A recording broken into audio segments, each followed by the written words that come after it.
Hi, this is Dr. Carolyn Coker Ross, bringing you the Inclusive Minds podcast. This podcast was inspired by the book of which I'm a co-editor, entitled Anti-Blackness and the Stories of Authentic Allies, Lived Experiences in the Fight Against Institutionalized Racism. If you're a psychologist, a social worker, an addiction professional, or a healthcare provider, or anyone who wants to broaden your horizons, then this podcast is for you. The goal of the podcast is to help you understand some of the more complex issues facing our culture today. My guests are experts in their fields, and we'll be talking about a wide array of topics, including cross-cultural issues, the intersection of race and trauma, social justice, and health inequities. They will be sharing both their lived experiences and their expert opinions. The goal is to give you a felt experience and to let you know that you're not alone in being confused by these complex issues. We want to provide nuanced information with context that will enable you to make your own decisions about these important topics. Hi, everybody. It's Dr. Carolyn Coker Ross again, and welcome to the Inclusive Minds podcast. Today, my special guest is Liana Maneese, and you're going to find this talk very fascinating. So I hope you stay tuned. I want to remind everybody that the podcast is based on our book, which Liana has a chapter in, and the book is called Anti-Blackness and the Stories of Authentic Allies, Lived Experiences in the Fight Against Institutionalized Racism. So I think what makes this book special and what makes these podcasts special is people like Liana talking about her lived experience. So it's not a book that's, just for people to read in college or, people to get facts from. It really focuses on lived experience. So let me just tell you a little bit about Liana Maneese. She is a liberation psychotherapist and identity navigation specialist, centering people of the global majority, queer communities, adoptees, and those navigating layered identities often excluded from traditional care. With a master's in clinical mental health and applied psychology from Antioch, New England, she specializes in liberation psychology and anti-oppression therapy, integrating somatic abolitionism, psychedelic support, and systemic healing. As a transracially adopted Afro-Brazilian, Black American, queer woman, she brings lived experience to decolonizing care. She founded Transitional Characters, a Pittsburgh-based liberation-focused practice, and she is a member of the #NotWhite collective. Beyond her work, she loves cooking, art, and life with her husband and their 2 toddlers, the only biological family she's ever known. Well, welcome to the show. Thank you for having me. You have an amazing bio to start with, and I can't believe you have 2 toddlers. That's intense. It is intense. Yeah. That's the only word to describe it. So the chapter that you've written in the book is called Interracial Relationships, How Anti-Blackness Informs Kinship and Therapist Responsibility. So could we start by talking about your really interesting origin story? You say that I know you were adopted, and in the book you say anti-Blackness combined with transracial adoption has proven to be nothing less than a lifelong journey of becoming through undoing. The undoing of the internalized beliefs still plagues you to this day. You say, I'm still fighting those voices now as I write this. So can you give us kind of a little bit about how you came to be adopted and how that's impacted you through your life? So I think, first of all, every single part of my life cannot be disconnected from that experience, which is something that's so interesting because most people are like, everybody is born, but we don't necessarily think about it like that. But like my being born and the circumstances have informed every decision I've ever made So can you say a little bit about the circumstances that you were Yeah, born? it's so when I'm what's called a Peace Corps baby. So that was like what they would, say when you had someone who traveled in the Peace Corps and, made some connections with where they were placed and then adopted from there, whether right away or later. My mother was, I'm pretty sure it was like the first class of the Peace Corps, but she went to Brazil and lived where I'm from, which is Goiânia, Goiás, which is kind of like, I guess the closest area would be Brasilia that people recognize the capital, more Mm-hmm. inland. And she lived there and her job was to take care of babies and mothers. That was like her job. So she lived there for many, many years actually, and Wow. she loved it. And that's all she, even after, I came into her life. So she was there for many years, then moved back to Pittsburgh, Pennsylvania, which is where I live, and met my dad. And they were married actually for 12 years. And my mother could have biological children, but she always said I never wanted to. I always knew I was going to adopt. Then when they were done having a good time, or whatever, they were going to concerts or whatever they were doing, they were definitely having a good time. They were like, "All right, let's do it." And my mom called her best friend, whose name was Isa, who lived in Brazil. And Isa's brother was actually the they call it the judge of minors. So all of the children who were unhomed would be in front of him first. And Mm-hmm. so he could literally like hand pick, as weird as that sounds, a child that needed a home, and that's what they kind of did. So I guess Oh, the first child was I think a young girl who I think she might have been blind or deaf or something, and then something happened that fell through, and then eventually it was me, and then a couple years later, my sister. but why did they call you a Peace Corps baby? Just because your mom was in the Peace Corps? Yeah, it's kind of just like I think a joke of like all of these white women that were in the Peace and men, but mostly women who were in the Peace Corps who traveled and came back or eventually adopted children from other countries, Oh, which at the and time was rare. so both of your parents are white, Yeah. even okay. Mhm. So the reason they adopted you was probably their experience of being in the Peace Corps. In Yeah, my dad was not in the Peace Corps, but he was okay, like he worked at a high school and he was like very, he's very community minded and, had no issues with any of it. And my mother was the one who was in the Peace Corps. But adoption then was interracial adoption and was just not common in the same way, especially Black okay. children. I mean, certainly. Yeah. And from So Brazil. Brazil doesn't have a lot of adoptees coming out of so it. what do yeah, I know we hear a lot about adoptees from China or Korea. It seems to be pretty common, but not so many from Brazil for sure. But when you talk about this undoing of internalized beliefs that plagued you to this day, can you tell us a little bit more about that journey that you've been on? Yeah, so it's like, oh my gosh. Yeah. I'm just thinking, wow, where to start because there's so many moments as I get older that now I have this awareness of what was really happening in Mm-hmm. those childhood moments that I didn't realize until later, which I think is the undoing. And I think the undoing comes from my background before I, got into the psych world. I was an anti-racist educator for many like 15 years, maybe Oh, more. interesting. I technically still do it. And that concept of undoing, right? You're undoing these learnings comes from that. And, when you grow up in not only in a white household, but in a white supremacist country environment, there's, I got here and I imagine as a child, I always knew I was adopted because my family didn't look like me. So and they were like, nobody was hiding it from me, even though that's a thing Mhm. people do.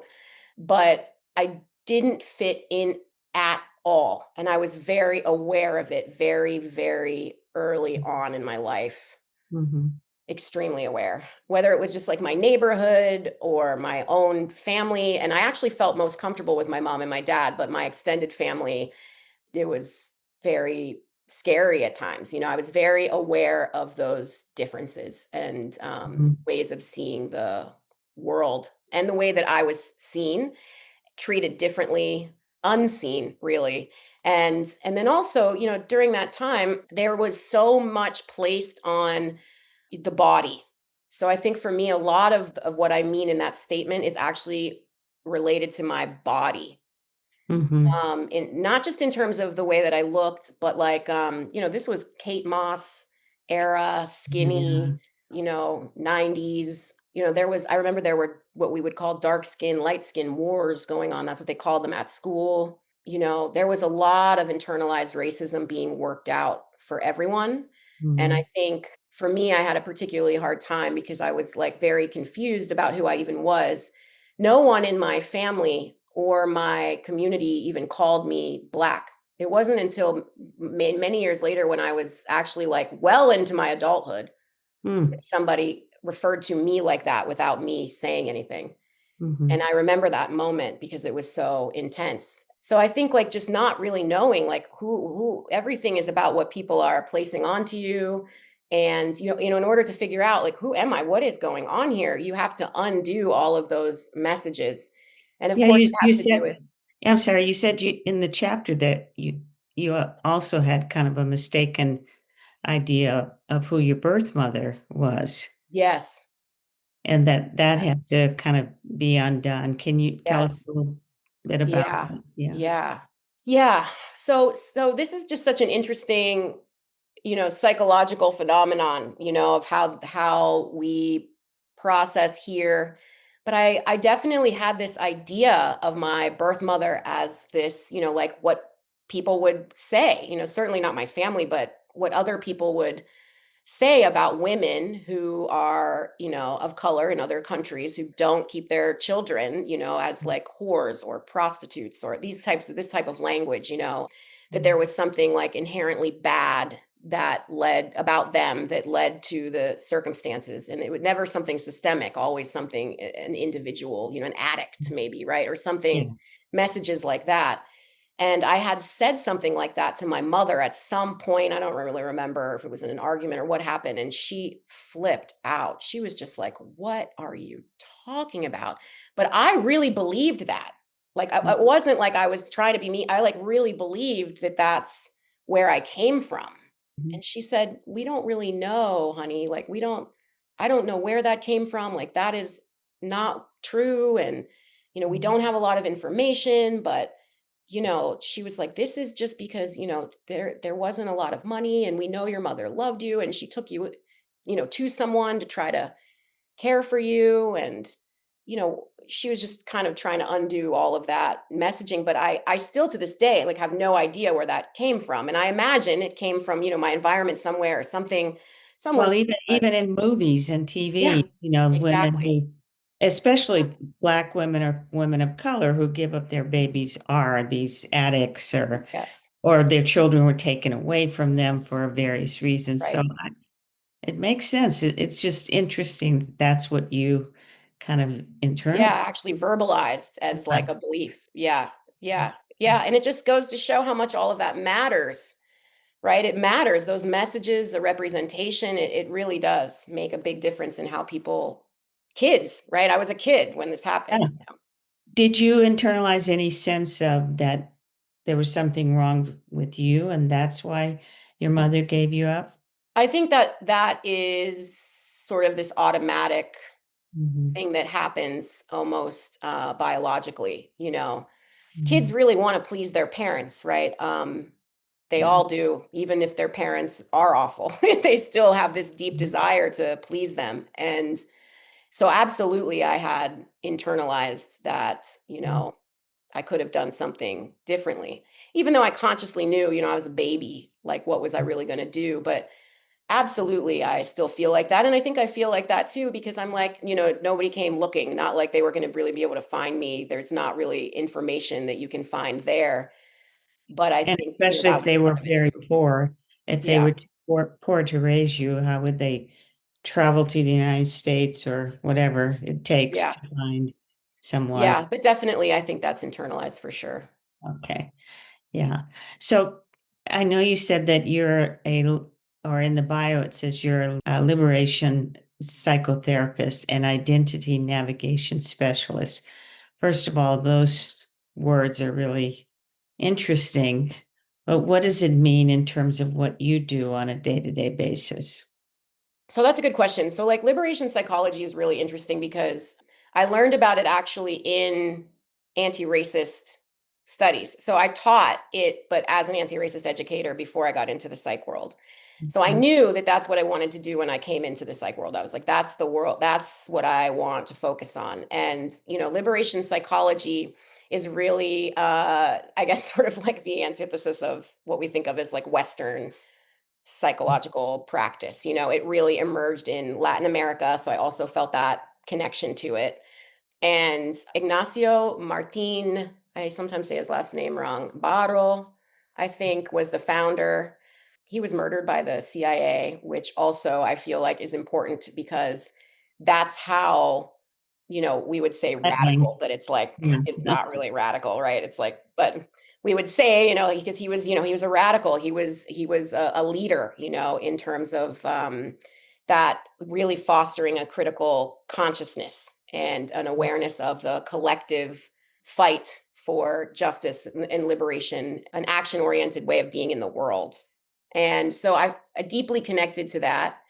And so when I started my practice, I had to think about, yeah, so what does that actually look like in practice? Because I think the powers that be, they still see this as sort of just like a modality. It's just like another like CBT or any sort of like act or some sort of modality that you can sort of PR. practice. Yeah. Just Yeah. But of course, I don't think that way at all. I think of it as this completely very separate thing that we're doing it that sounds like it's impacts. more like the ground that you come from, the place Yes. that you come from. Like Yes. most therapists are white, they're not black, Right. and or even Latinx or whatever. And so they Hmm. come from the culture which is the dominant culture. You can't help it. Yep. And you're saying that the place that you come from is a different place. But how do you still decolonize your internalized, views and experiences growing up in America, Hmm. white supremacist society? Yeah, totally. So, I mean, I think it's like there's this everyday practice of, well, what does it mean to do these things and have these beliefs? Be working on it yourself simultaneously as you're working with other people. And then also to have this business where you're trying to create structures that are rooted in justice, right? So a lot of it is like, I think a lot of what I do is it first sort of revolves around what I would call like white supremacist sort of characteristics. So Okay. there's a list of characteristics I'm happy to share with you, and we can like kind of Yeah. in. Yeah. Oh, well, just give So. us a few right now and then we Oh, can. sure. Like um, perfectionism is one of them, like constant sense of urgency. There's one way to be right or one way to do things. So there's a whole sort of list of these sort of characteristics. And so I think one of the first steps that I work on or worked on personally was recognizing those sort of characteristics in myself and when they pop up, how they pop up, what that meant for me in different environments, like at home, at school. I really struggled in school, not necessarily academically, but I struggled sort of in all the ways, just like even being physically there to the point of, I got in a lot of trouble. I got 302'd. I didn't want to go to school. So it was really challenging for me to understand, even once I had read a lot of books and I knew what was going on and I knew how to recognize racism to some extent, I still didn't know how to implement these practices in my own life. Right. So, and honestly, I still don't have all the answers. Like I still don't. I think I have these things that are still very much a part of me, and more so than trying to just fix them or expect them to go away. It's more about accepting that this is part of who I am and how I was raised and my circumstances. And now it's more about recognizing, learning to recognize it and try my hardest to redirect or correct. It shows up in me in ways that are really, I'm very hard on myself, like extremely. And I think that is probably one of the biggest challenges that I've had personally that deeply affects the way that I move. And then there's that personal side of it. And then there's how do we do this with clients? How do we do this with the people that work here. And a lot of it is really education. A lot of it is education. A lot of it is having real conversations about self-awareness and how to recognize some of these behaviors. But really just a lot of education and a lot of conversations. And then So it's, it actually sounds like it combines your two careers as oh, a, for sure. yeah, which is Yeah. really cool. And I Yeah. would imagine as a patient that patients who come to you feel much more comfortable talking about things like microaggressions and so on. I've been in therapy most of my adult life on and off. And as you're talking, I realize I've never really gone to any therapist who I felt comfortable talking about, being microaggressed or being, Mhm. I had someone in my friend group kind of challenge why I say that I'm Black. Mhm. Both of my parents are Black. I grew up during segregation, Jim Crow in the South. So I Wow. went to segregated schools until high school. So I have, I mean, I am Mhm. deeply part of Black culture, and Black culture is deeply part of me, no matter how I look. Yeah. But her point was, oh, well, you should call yourself biracial because you don't look Black, you know. And you wrote about some of the things that have happened to you in the same way, people asking you, what are you? Or, had somebody say to me, oh, you have the same voice as this character on TV, which was a Black woman. So, yeah, we are both Black women, but she had a strong, like, New York, Brooklyn accent. I don't have that accent. So, so Yep. I just don't get it. But again, I never had a therapist who I could discuss these things with. Well, those are great examples of exactly, I think, what I mean in the chapter. Are these like, I mean, we say microaggressions, and I don't think they're very micro, right? They're No. very aggressive. Like, excuse me, you don't get to have an opinion about this at all. But I think that it's like this people need to know who you are because Mhm. they're trying to figure out who they are. Like, they don't know who they are. So Mhm. they try to figure out who they are based on how other people experience them. Yeah. And part of that is them trying to categorize and organize others because Yeah. that's how they categorize and organize themselves.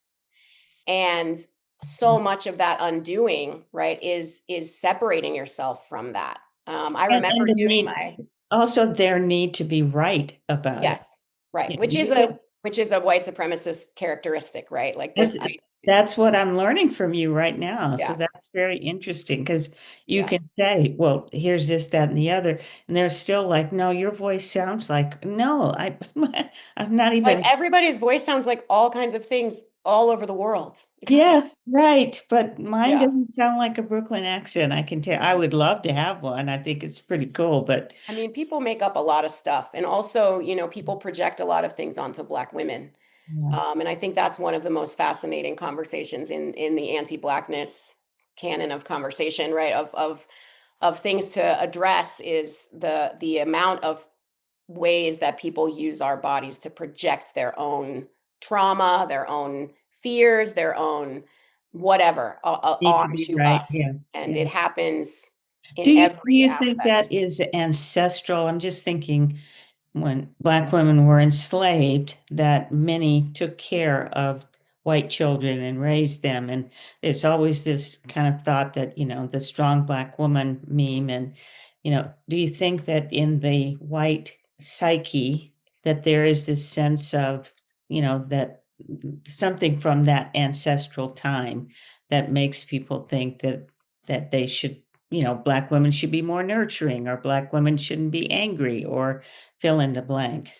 I think that it's more related to people's own sense of or lack of resilience and lack of their own understanding of their own sort of power. It is psychological, and it is absolutely this sort of even something that probably, should be pathologized in some way, but this process where people attribute their own unconscious, unacceptable thoughts, feelings about themselves onto us.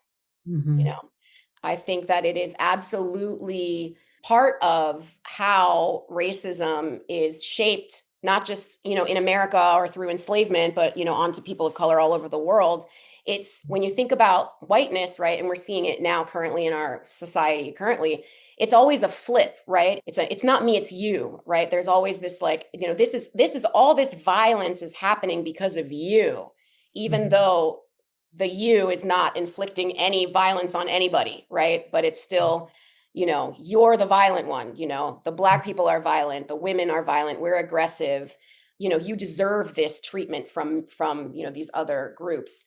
And that is absolutely this, like, the projection onto Black women that is rooted in, it is a defense mechanism, right? From owning your own lack of understanding, lack of knowledge, lack of really everything, because it's like, clearly you're missing a lot here, but it is a defense mechanism, and it's total scapegoating. It's absolutely a way to just escape any responsibility for your own disconnection to the harm that these people are doing. And so they enact these archetypes and stereotypes onto us. Yeah. Yeah. It's really fascinating, interesting to watch, and to, when you are aware of it, to see it play out, so many ways. Yep. So as part of that, one of the quotes from your chapter is, the very nature of asking a perceived racially ambiguous person what they are is anti-Black rhetoric rooted in the dehumanizing of Black people. What implies you may not be human at all. This is what, I'm never going to be able to pronounce this. The guy who did this, João H. Costa Vargas, Yes. maybe. I hope I'm not mispronouncing it too bad. It's what he reminds us is the very expulsion of Black people from the human Yes. family. So I thought that really sums it up a little bit. So another thing that you wrote in the book is, you say, in interracial relationships, we are dealing with layered identities, not just simply white and Black racial differences, but the manifestations of anti-Blackness in each of us pertaining to similarities and differences. Yes. Yeah. Okay. So in your work, you've been very vocal about addressing anti-Blackness both within and outside of Black communities. How has your life experience across race, family, and love shaped your understanding of how deeply anti-Blackness operates? Yeah, we have to take a big breath on that one. I saw you. I don't know whether it's Oh my gosh, not a my first thought was, you know what? Can you repeat the question? I hope you have it written down. Yes, I can repeat the question. Do you Okay, want thank you. to? Because I was like, Oh, "Ooh." I know it's heavy. It's a heavy question. Okay, so you said in your work you've been vocal about addressing anti-Blackness both within and outside of Black communities. How has your own life experience across race, family, and love shaped your understanding of how deeply anti-Blackness operates? So, I think the reason why in this chapter I wanted so badly to focus on kinship and relationships is because that is where it hurts the most, Yes. because we're surrounded by these things all the time, and some of us recognize it and some of us don't, as it's happening, or we recognize later, we get home and we're like, oh my gosh, that's what they were doing. But when Yeah. it's in your own home, it is Even among friends just that you, yeah, even among friends, yeah, people that you believe care about you or that you care right. about, that don't see how this stuff shows up. And when I was doing anti-racist work and started really doing that and learning what this stuff really looks like actually, and how to recognize it, of course I saw it everywhere all the time.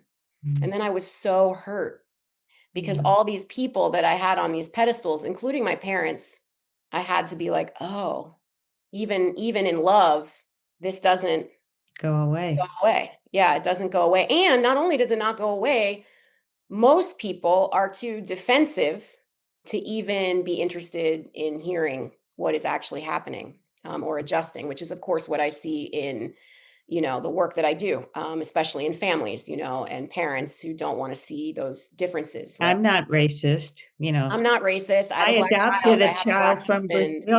From Brazil, I'm Yeah. not racist. I was in Yeah. the Peace Corps for Right. All of those things are used, yeah, as well. Again, we're scapegoats for everything, right? And it's like you get this automatic badge of goodness, even if it's not a kid of color. I mean, if you adopt a kid, no matter what color they are, even if they're white and they look like you are a martyr somehow, right? There, you are above all question. And a Mhm, lot of these people are actually very violent emotionally, which we know and see constantly when you work with adopted and fostered children. If they're mhm, lucky enough to go somewhere that is not their experience, but it is even in the best. And I want to stress that I probably had pretty close to the best situation. I mhm, mean, my parents were extremely, extremely intelligent, mhm, extremely aware and knowledgeable of the world and what was going on historically and what was happening currently. They considered themselves anti-racists. They were activists. We had a very diverse group of friends. I had a very good situation. I grew up in a Black neighborhood, even though my parents were white. I Yeah, was it surrounded by sounds like the books. best case Yeah, scenario. it was a best case scenario for sure, and still, there are so many painful moments, and I can give you a couple of examples, like, I don't remember if I said this in the chapter or not, but, I did write an article about it when this happened. The first time Trump got elected years ago, I lived in a very famous sort of Black neighborhood, at August Wilson's neighborhood, called the Mm, Hill District in Pittsburgh. And there had actually been this white nationalist, like parade sort of thing that had gone through our neighborhood. There were mm, swastikas on the trees. I mean, it was very scary when this happened. I didn't leave the house for a few weeks. Told my husband I was just, I was really nervous. And then finally, I decided to leave the house and I wanted to go home, of course. I wanted to go see my parents. yeah. That I get home and my dad starts kind of going on and on about, how Black people didn't vote for Bernie and that's why we lost. And I was like, "What are you really trying to?" First of all, there's no awareness. Literally blaming Black people for Yeah, there's no awareness of my identity in the moment, right? right. And then there's also no awareness of like what are you talking about? Like what are Mhm, you? It's like this, it is just such a good example of how when the pressure gets high, even, and it is a liberal, now people are talking a lot about this, but I was raised very much to understand the difference between a leftist and a liberal. And I consider my parents to be very left, but not yeah. left enough.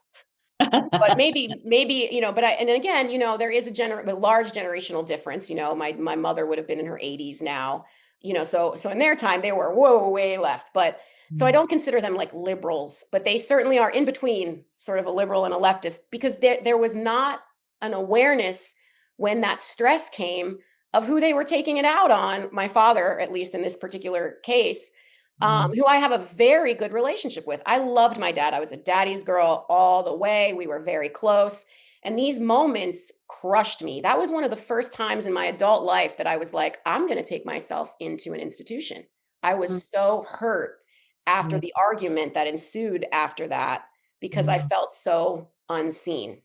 And so he became defensive, I'm Oh assuming? yeah, it turned into a very nasty, nasty, Oh, scary fight. I got kicked out of the house and it was my mother didn't really defend me at all, and I felt like I was fighting to be seen.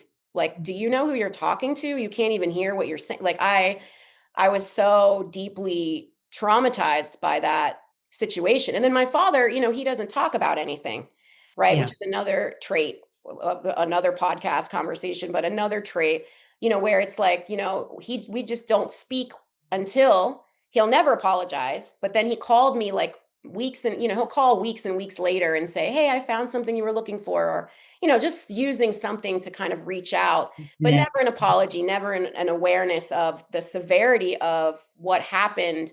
And I think he sees it definitely as just like you disrespect your elders. parents. Yeah, you disrespect your elders. And that's the kind of, things that happened. I think I wrote this in the chapter, my husband is Chinese, his father is white and his mother is from Hong Kong. And, they threw the N-word around at the table, his father. And What? yes, we were talking about, the economy. And Oh, this man said, we're all basically, this is the a white N-word. man saying that we're all N-words Yeah. because we're all slaves under this system. And Ooh. I was like, and this is very early on in our relationship, okay? And we've been together, I want to say 14 years now. We have 2 kids. We got married 5 years ago. And this is very early on. And I just kind of sat there. I couldn't believe it. Yeah. And then I just got up Sometimes it and comes told him out of the we're leaving. blue and it Yeah. catches you unawares, you know? Well, and his mother sat right at the table and was watching the whole thing. Her face didn't even flinch, which tells you something. Definitely. Yeah. Yeah. Yeah. Yeah. And yeah. So these are the Did you this ever man is go back and address it or no? Oh, we said we didn't speak to them for nearly a year, maybe longer. We said, if you need to go to therapy, you need to see someone.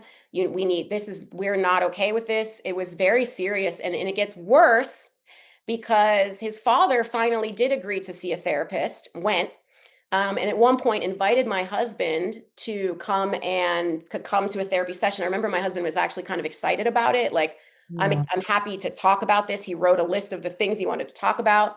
He gets Aw. there, the conversation around the N-word comes up. This white therapist man says in the conversation with my Chinese husband and his father, says, well, I wouldn't have said the N-word with an R at the end. I would have said it with an A.